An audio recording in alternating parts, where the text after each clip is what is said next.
Kita ke sorotan lain, influencer dan pendiri Akademi Kripto, Timothy Ronald dilaporkan ke Polda Metro Jaya. Korban mengaku rugi 3 miliar rupiah akibat investasi kripto yang diiming-imingi Timothy. Polisi memanggil seorang pria bernama Younger yang menjadi korban dugaan penipuan investasi kripto untuk menjalani pemeriksaan. Pemeriksaan perdana ini dilakukan usai Younger melaporkan influencer sekaligus pendiri Akademi Kripto, Timothy Ronald. Korban mengaku tergiur dengan keuntungan kripto hingga 500% yang diiming-imingi oleh Timothy. Akibat dugaan penipuan kripto ini, korban rugi hingga 3 miliar rupiah. Cara dia flexing segala macam, kaya dari kripto, cepat, terus bisa beli mobil mewah dalam usia muda. Nah itu saya tergiur. Maka dari itu saya belilah membernya. Dan membernya itu bukanlah harga murah loh. Saya beli awal 9 juta. Terus diiming-imingin ada member yang lifetime seharga 39 juta. Total ya saya habis di 50 lah. Kurang lebihnya untuk member. Bisa sampai 3M itu gimana? 3M ya dari signal dia. Saya tergiur karena ada bukti signal bahwa dia mengatakan dari 2 juta itu bisa jadi 2 miliar. Beli koin apapun bisa untung. Dan saya kenanya tuh di koin mata ini. Dan ada indikasi dia kasih PDF itu menjanjikan profit 300 sampai 500%. Kuasa hukum korban menyebut selain kliennya, masih ada 300 orang lain yang diduga menjadi korban investasi kripto Timothy Ronald. Yang sudah menghubungi kita, sudah melampirkan bukti-bukti kerugian, transfer, tradingnya segala macam itu hampir 300 sampai saat ini. Makanya kerugian itu mungkin bisa sampai ratusan M. Sementara ramainya kasus penipuan yang diduga menyeret Timothy Ronald ditanggapi pengacara Hotman Paris Hutapea. Menurut Hotman, tidak ada unsur pidana dalam kasus ini karena Timothy tidak menerima investasi alias hanya memberikan informasi layaknya kursus tentang kripto. Jadi dia hanya memberikan pelajaran kursus tentang Bitcoin, analisanya dan sebagainya. Nggak beda dengan kursus bahasa Inggris kamu, nggak beda dengan kursus pengacara. Ini kan di tangan kamu. Jadi gimana ibunya kalau misalnya kursus online 1 tahun, ya saya dengar dia 17 juta setahun, ya setahun ke online. Kemudian berdasarkan analisanya itu kau membeli Bitcoin dan rugi, ya salah kamu. Kasus ini hingga kini masih dalam penyelidikan polisi untuk mengetahui keterlibatan Timothy Ronald. Tim Liputan Kompas TV. Kita beralih ke kabar lain. Saudara selebritas sekaligus penyanyi Denada digugat seorang pemuda berusia 24 tahun di Banyuwangi, Jawa Timur. Pemuda yang mengaku sebagai anak biologis Denada sudah mendaftarkan gugatannya di Pengadilan Negeri atas dugaan penelantaran anak kandung. Seorang pemuda bernama Reza Rizky Rosano, 24 tahun, warga Banyuwangi menggugat selebritas sekaligus penyanyi Denada Tambunan atas tuduhan penelantaran anak kandung. Reza melalui kuasa hukumnya mengaku sebagai anak biologis Denada dan ditelantarkan sejak lahir di Banyuwangi, Jawa Timur. Gugatan itu sudah didaftarkan ke Pengadilan Negeri Banyuwangi, Jawa Timur dan sudah dilakukan mediasi 1 kali. Tetapi Denada mangkir dari panggilan pengadilan. Reza menggugat untuk meminta haknya yang selama ini diduga diabaikan Denada. Terlebih setelah ibu kandung Denada, Emilia Kontesa, wafat, ia terpaksa berhenti kuliah.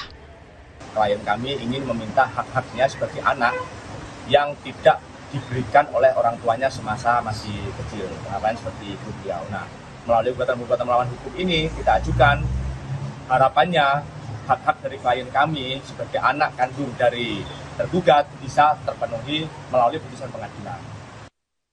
Hingga kini belum ada pernyataan resmi dari Denada. Tetapi Risna Oris, perwakilan manajemen Denada Tambunan, memberikan pernyataan tertulis. Ia bilang, ini adalah ranah keluarga.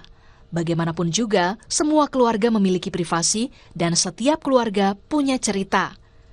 Untuk menjaga ketenangan dan kejelasan informasi, kami mohon pengertian agar diberikan ruang dan waktu bagi Denada untuk menelaah perkara ini secara proporsional dan tetap mempertimbangkan kebaikan semua pihak.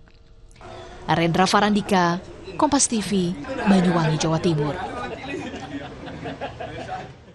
Kita ke sorotan lain, Majelis Hakim Pengadilan Tipikor Serang, Banten menjatuhkan vonis 3 tahun 6 bulan penjara bagi 4 terdakwa kasus korupsi pagar laut di Desa Kohot, Kecamatan Paku Haji, Kabupaten Tangerang, Banten. 4 terdakwa kasus korupsi pagar laut yang divonis adalah Kepala Desa Kohot Arsin, Sekretaris Desa Kohot Ujangkarta, pengacara Septian Prasetyo, dan wartawan Chandra Eka Agung Wahyudi. Selain vonis penjara 3 tahun 6 bulan, terdakwa juga harus didenda sebesar 100 juta rupiah. Vonis ini sama dengan tuntutan jaksa sebelumnya. Dalam pertimbangannya, Majelis Hakim menilai terdakwa seharusnya mewujudkan pemerintahan yang bersih dari KKN. Usai vonis, Hakim memberikan waktu bagi JPU dan terdakwa untuk menerima atau mengajukan banding.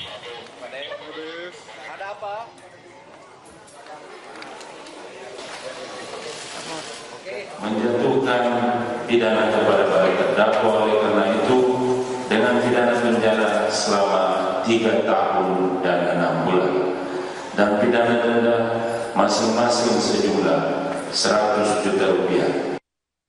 Saudara Ketua Badan Eksekutif Mahasiswa Universitas Muhammadiyah Jakarta, Muhammad Iqbal Ramdhani, membantah tudingan dugaan pemerasan terkait rencana aksi simbolis soal sampah di Kota Tangerang Selatan.